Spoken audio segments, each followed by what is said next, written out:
Senang sekali bisa kembali melayani Anda dalam ibadah online. Hari ini saya akan bicara tentang kemandulan rohani.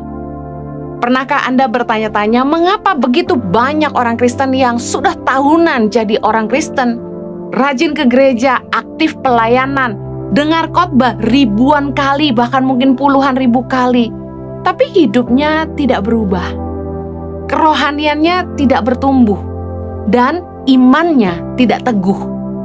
Jawabannya adalah ini. Kita akan baca sama-sama ciri-ciri kanak-kanak rohani. Yang pertama, suka ngambek. Ini kekristenan yang bantet. Ciri-cirinya adalah yang pertama, suka ngambek. Tidak bisa ditegur. Kayak anak kecil ya, kalau dimarahin ngambek. Gak bisa ditegur. Sulit mengampuni. Mudah kecewa, mudah sakit hati, kepahitan, rapuh, tidak kuat menghadapi tantangan, mudah menyerah, egois, selfish, self-centered, hanya mencari keuntungan diri sendiri. Kalau tidak menguntungkan dia tidak mau terlibat, tidak mau berkorban. Pelit, tidak suka menabur, itu salah satu kanak rohani. Kemudian ada yang fokusnya itu hal-hal yang tidak esensi.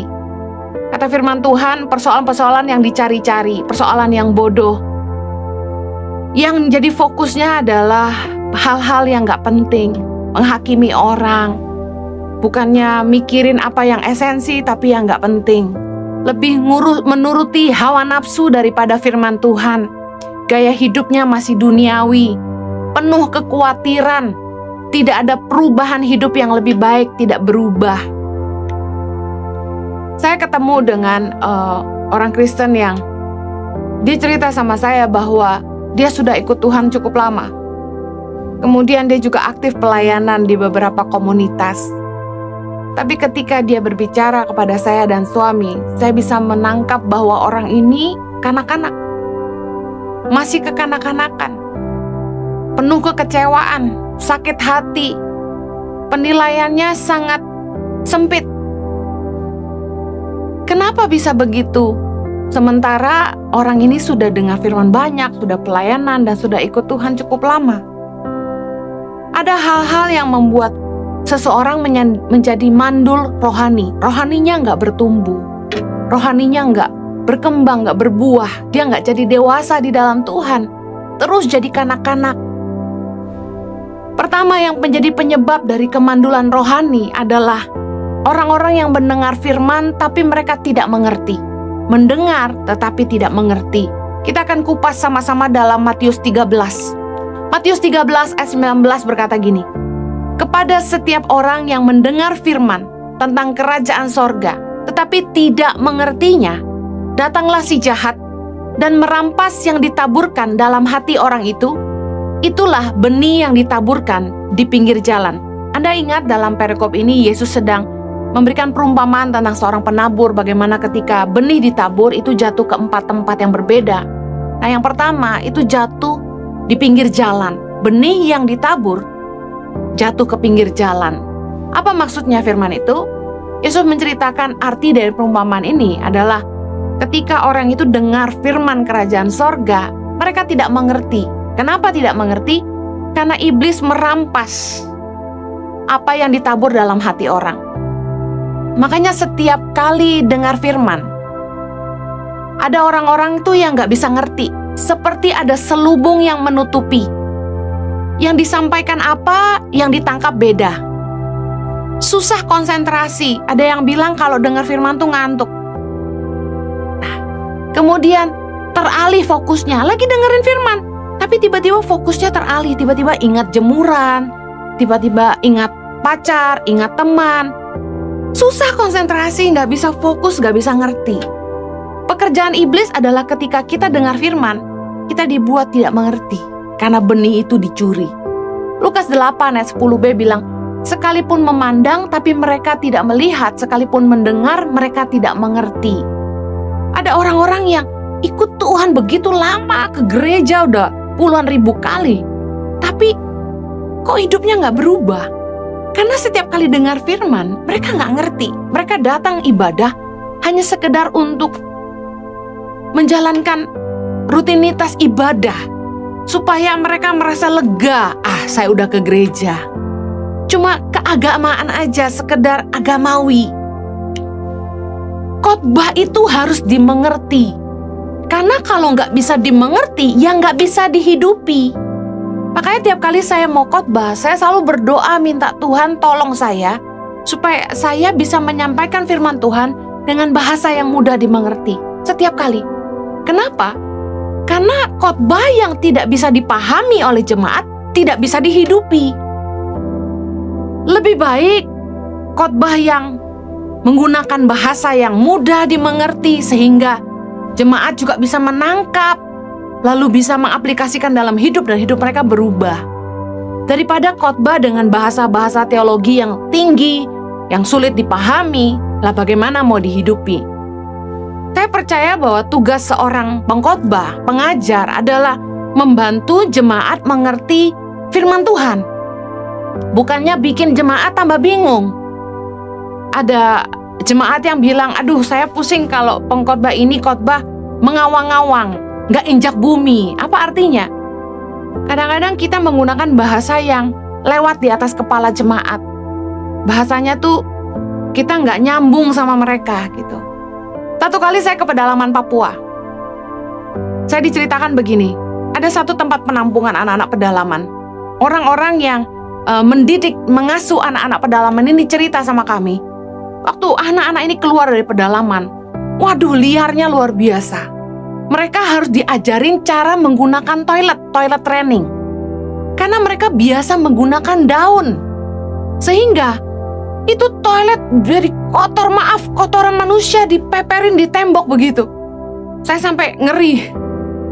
Anak-anak harus diajarin. Makanya di asrama Tangan Pengharapan, saya minta kakak-kakak yang sudah duluan di asrama untuk melatih anak-anak yang baru datang mulai dari pintu.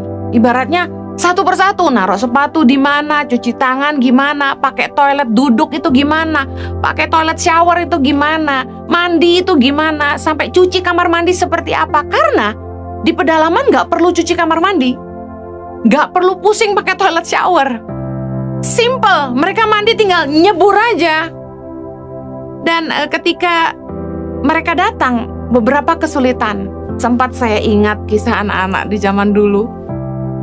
Kami temukan kaos kaki kotor bekas pakai itu bukannya dicuci, diuntel-untel, diselipin di tumpukan barang, di samping ban mobil dan lain sebagainya. Dan mereka bilang, "Mama, kami butuh kaos kaki." "Loh, kaos kakimu kemana?" "Kaos kakinya habis." Hal-hal seperti itu aja harus diajarin. Nah, kalau kita ngasih contoh yang nggak relevan, kita ngomong dengan bahasa yang nggak bisa dimengerti oleh jemaat, ya nggak akan nyambung sama mereka dan mereka nggak akan bisa menghidupi. Saya percaya orang-orang yang cerdas adalah orang-orang yang justru menyederhanakan segala sesuatu. Mari kita lihat handphone yang canggih hari ini, itu adalah handphone yang mudah digunakan, bahkan oleh bayi-bayi pun bisa. Anak kecil dari kecil udah bisa geser-geser, pencet-pencet, ahli banget.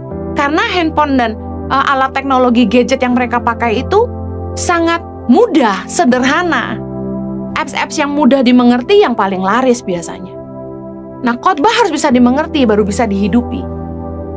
Ketika kita ingin berkhotbah, kita harus berdoa buat jemaat supaya iblis tidak mencuri benih firman yang ditabur. Kita harus berdoa supaya jangan sampai ada benteng-benteng yang membuat mereka nggak mengenal Tuhan. 2 Korintus 10 ayat 5 berkata gini, "Kami mematahkan setiap siasat orang dan merubuhkan setiap kubu yang dibangun oleh keangkuhan manusia untuk menentang pengenalan akan Allah. Kami menawan segala pikiran dan menaklukkannya kepada Kristus." Kita perlu berdoa supaya setiap kubu-kubu yang dibangun karena kesombongan manusia itu dipatahkan supaya mereka mengenal Tuhan. Kadang-kadang manusia terlalu sombong kepada keyakinannya sendiri sehingga mereka merasa, yang penting saya baik, saya nggak perlu terima Yesus. Nah, itu yang harus kita tawan, segala pikiran dan menaklukkannya kepada Kristus. Berdoa supaya Roh Kudus membuat selubung di hati mereka diangkat sehingga mereka bisa berbalik kepada Tuhan, mereka bisa melihat Tuhan. 2 Korintus 3:16 bilang ini, "Tetapi apabila hati seorang berbalik kepada Tuhan, maka selubung itu diambil daripadanya." Seseorang bisa mengenal Kristus, bisa mengerti firman, ketika selubung itu diangkat, mereka bisa melihat. Kita harus memastikan firman Tuhan itu mudah dimengerti, supaya jemaat bisa menghidupi. Dan juga kita harus memastikan kita berdoa buat jemaat, supaya jangan sampai benih firman yang ditabur dicuri iblis, sehingga mereka tidak mengerti dan tidak bertumbuh. Hal kedua yang menjadi penyebab kemandulan rohani adalah ini.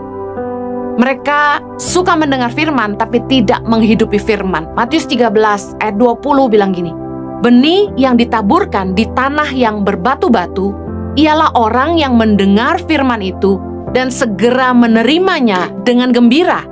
Tetapi ia tidak berakar dan tahan sebentar saja.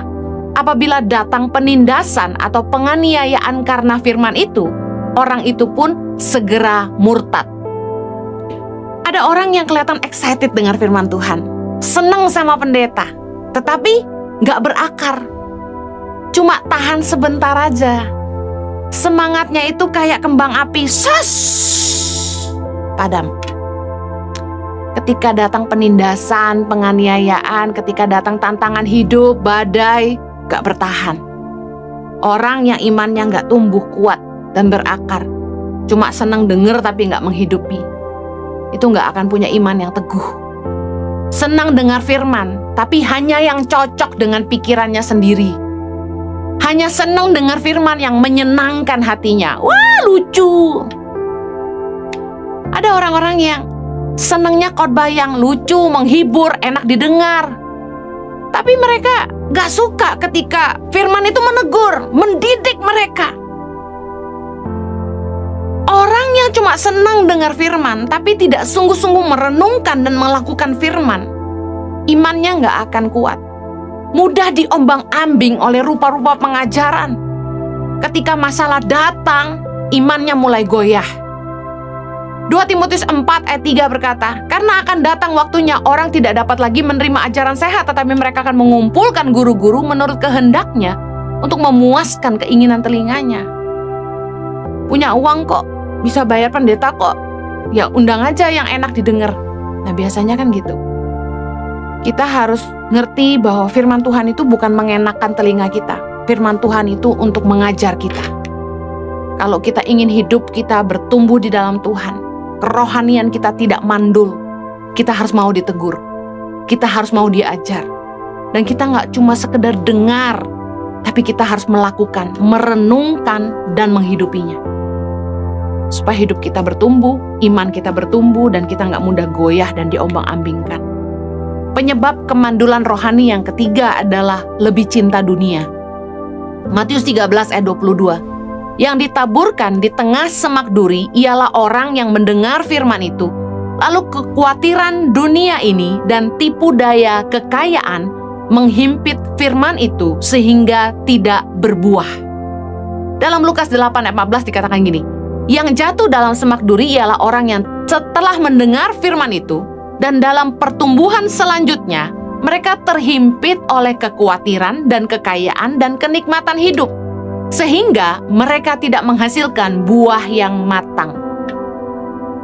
Tahu firman Tuhan, mau belajar firman, tapi satu hal, hatinya lebih dikuasai oleh kekhawatiran duniawi, kekayaan, dan kenikmatan hidup. Jangan sampai kita lebih cinta dunia daripada cinta Tuhan.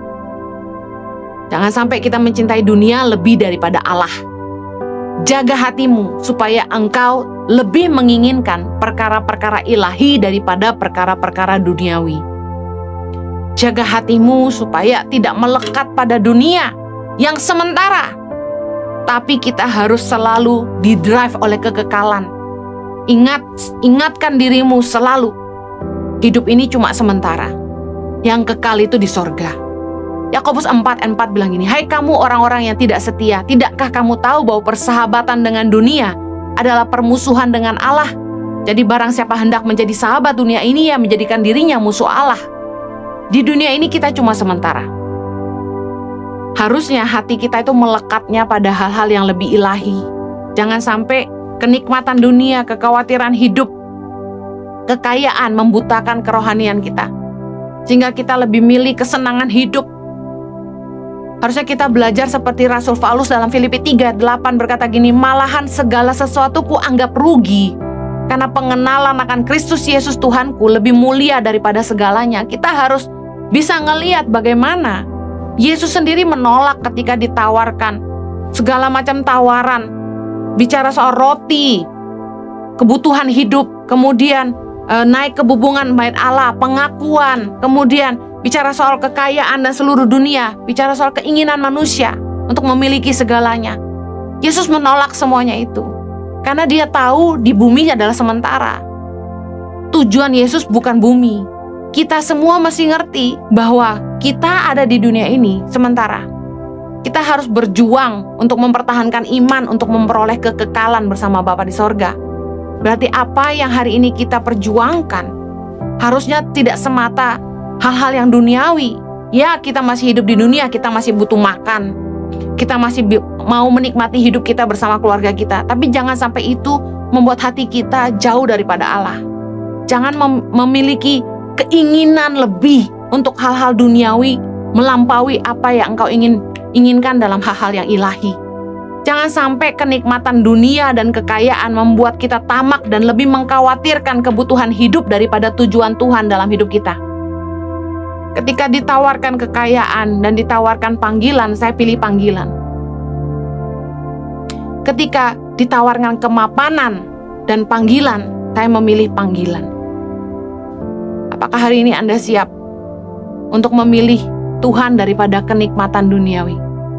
Jangan sampai kenikmatan duniawi itu membuat kita lebih khawatir sama kebutuhan hidup daripada apa sih yang Tuhan mau buat hidup kita. Matius 6:25 bilang gini, karena itu aku berkata kepadamu, janganlah khawatir akan hidupmu, akan apa yang hendak kamu makan atau minum, dan janganlah khawatir pula akan tubuhmu, akan apa yang hendak kamu pakai. Bukankah hidup itu lebih penting daripada makanan dan tubuh itu lebih penting daripada pakaian? Hidup kita bagi Tuhan jauh lebih berharga. Tujuan Tuhan itu jauh lebih besar dalam hidup kita daripada kebutuhan hidup kita. Saya percaya gini, kalau kita menghidupi tujuan Tuhan dalam hidup kita, pemeliharaan Tuhan itu sempurna. Firman Tuhan mengajar kita, Yesus ngajarin kita bahwa supaya kita tidak usah khawatir sama hidup kita sendiri. Kita tidak usah pusing apa yang kita mau makan, kita nggak usah pusing apa yang kita mau minum, apa yang kita mau pakai. Percayalah kepada pemeliharaan Bapa. Firman Tuhan dalam Matius 6:31 bicara soal sebab itu janganlah kamu khawatir dan berkata apakah yang akan kami makan, apakah yang kami minum, apakah yang akan kami pakai. 32, semua itu dicari bangsa-bangsa yang tidak mengenal Allah. Akan tetapi Bapamu yang di sorga tahu bahwa kamu memerlukan semuanya itu. Tetapi carilah dahulu kerajaan Allah dan kebenarannya, maka semuanya itu akan ditambahkan kepadamu. Yesus sudah kasih clue-nya sama kita. Udah gak usah pusing sama kebutuhan hidup kita. Fokus kepada dua hal ini. Cari sungguh-sungguh kerajaan Allah. Kerajaan Allah bicara soal kehendak Tuhan dalam hidup kita. Yang kedua, carilah kebenarannya, maka semuanya akan ditambahkan. Saya ngalamin dalam hidup saya bahwa ketika saya fokus cari kehendak Tuhan dalam hidup saya, waktu saya sungguh-sungguh ingin hidup dalam kebenaran Tuhan, Tuhan pelihara hidup saya, Tuhan sertai hidup saya, dan saya nggak pernah satu kali pun saya kekurangan. Saya lihat bagaimana Tuhan sediakan secara luar biasa. Jadi ketika fokus kita adalah kepada dunia, kita akan kehilangan fokus kita kepada hal-hal ilahi yang Tuhan sediakan bagi kita. Tapi ketika kita fokus kepada Tuhan, apa yang Tuhan mau buat hidup kita, kita kerjakan semuanya dalam kebenaran, kita akan lihat pemeliharaan Tuhan itu luar biasa. Ukuran kedekatan dan kedewasaan dalam hubungan adalah nilai kepercayaan. Ketika kita sudah mencapai sebuah kedewasaan dalam hubungan, kita sudah sangat dekat dengan seseorang, akan terbangun yang namanya nilai kepercayaan. Anak saya nggak perlu takut saya nggak kasih mereka makan. Ada sebuah nilai kepercayaan yang nggak perlu terus-menerus dibicarakan. Mereka yakin mamanya sayang mereka, mamanya akan siapkan yang mereka butuhkan. Bahkan sebelum mereka minta, saya sudah siapkan. Tapi kalau kita masih sering khawatir, berarti kita belum benar-benar mengenal Tuhan. Berarti iman kita belum benar-benar bertumbuh di dalam Tuhan. Saya berdoa agar setiap kita mengerti dan menghidupi firman Tuhan, supaya hidup kita tuh berbuah. Matius 13:23 yang berkata gini, yang ditaburkan di tanah yang baik, ialah orang yang mendengar firman itu dan mengerti. Dan karena itu ia berbuah. Ada yang 100 kali lipat, ada yang 60 kali lipat, ada yang 30 kali lipat. Benih firman Tuhan harus tumbuh. Artinya bisa dimengerti. Ketika kita dengar firman, firman itu harus tertanam dalam hati kita. Harus bisa tumbuh. Artinya kita bisa mengerti firman. Dan harus berbuah. Berbuah dalam apa? Dalam perilaku kita. Tingkah laku perbuatan kita bisa dihidupi. Bagaimana kita memperlakukan orang lain, bagaimana kita mengampuni orang yang bersalah kepada kita, bagaimana kita belajar mengasihi Tuhan dengan melakukan firman-Nya. Saya berdoa gini, setiap kali Anda dengar firman, Anda sungguh mampu memahaminya. Kemudian diberi hikmat sama Roh Kudus untuk menghidupinya. Dan ketika engkau berusaha mengerti, renungkanlah firman itu. Supaya ke dalam perenunganmu, Roh Kudus memberikan rema, memberikan contoh bagaimana menghidupinya. Itu yang saya alami dalam hidup saya, dan itu juga yang saya bagikan. 3 hal tadi yang menjadi sebab orang mandul rohani. Yang pertama, karena mereka tidak mengerti. Yang kedua, karena mereka hanya senang mendengar tapi tidak melakukan. Yang ketiga, karena mereka lebih cinta dunia. Hati-hati jangan sampai 3 hal ini terjadi, sehingga kita tidak jadi orang Kristen yang bantet, yang imannya nggak bertumbuh, yang hidupnya masih penuh dengan kekhawatiran. Tanda kanak-kanak rohani, selalu khawatir sama hidup, tidak tahu bersyukur. Tapi kedewasaan hubungan sama Tuhan adalah pengertian, pengenalan akan Tuhan, dan kita punya nilai kepercayaan kepada Tuhan, sehingga kita tidak pernah ragu akan penyediaan Tuhan dalam hidup kita. Saya ingin tutup dengan hal ini. Kenapa seringkali orang Kristen ketika masalah datang mereka jadi goyah, lemah, menyerah? Karena mereka nggak tertanam, bertumbuh, dan berbuah. Mereka nggak sungguh-sungguh berakar dalam firman Tuhan. Matius 7 bicara soal 2 macam dasar, ayat 24. Setiap orang yang mendengar perkataanku ini dan melakukannya, ia sama dengan orang yang bijaksana yang mendirikan rumahnya di atas batu. Kemudian turunlah hujan dan datanglah banjir, lalu angin melanda rumah itu, tetapi rumah itu tidak rubuh sebab didirikan di atas batu. Saya mau ulangi. Dikatakan oleh Yesus gini, setiap orang yang mendengar perkataanku ini dan melakukannya. Ini kuncinya. Kalau kita ingin iman kita bertumbuh, kita nggak cuma dengar firman, tapi kita harus merenungkan dan melakukan. Kalau kita nggak ngerti, renungkan terus sampai Roh Kudus bicara. Dan berusaha hidupi. Dan kebanyakan kita, begitu masalah datang, kita ngerti firman, tapi kita gagal melakukan. Contoh, waktu ada orang datang mau hutang sama kita, kita kesal sama saudara kita ini karena dia udah hutang terus tapi nggak pernah bayar. Tapi firman Tuhan berkata gini, janganlah menahan dari orang yang ingin meminjam daripadamu, sementara kamu punya, kamu bisa menolong dia. Kalau ngikutin pikiran kita, saudara kita ini ngutang gak bayar-bayar, tapi firman Tuhan ajarin kita, kasih. Apa yang kita lakukan? Contoh, ada orang datang, ada saudara yang datang sama saya mau pinjam 50 juta. Saya bilang, maaf, saya gak bisa kasih kamu segitu. Saya akan bantu kamu 5 juta aja. Saya kasih pinjam ini, kamu pakai aja. Kembalikan kalau kamu bisa. Tapi ketika saya katakan itu, sebenarnya saya sedang didik dia supaya dia tahu ini dia pinjam. Dia hanya kembalikan kalau dia bisa, nggak ada tekanan kapan. Tapi dalam hati saya tulus memberikannya. Seandainya pun dia nggak bisa ganti uang itu, seperti yang sebelum-sebelumnya, saya nggak masalah. Kalau kita ngikutin perasaan kita nggak akan taat sama firman Allah. Seringkali kita kalah sama pikiran kita sendiri, sehingga kita gagal menghidupi firman Tuhan. Ketika ada orang yang merugikan kita, kata firman Tuhan, kita tidak boleh balas jahat dengan jahat. Tapi kalau kita pakai emosi kita akan cari gara-gara sama orang yang jahat sama kita itu. Kita akan ributin dia juga. Padahal firman Tuhan katakan gini, kejarlah perdamaian dan berusahalah mendapatkannya. Kita harus berusaha hidup damai dengan semua orang. Ketika orang jahat sama kita, harusnya firman Tuhan ini jadi rema. Sehingga kita menguasai diri. Udah gak usah marah, sudah gak usah balas. Udah ampuni aja. Selesai. Seperti itu menghidupi firman. Sebenarnya gak sulit, cuma butuh ketaatan aja. Nah, ini yang terjadi kata Yesus. Datanglah hujan, datanglah banjir, lalu angin melanda rumah itu, tetapi rumah itu tidak rubuh, sebab didirikan di atas batu. Ayat 26, Matius 7:26.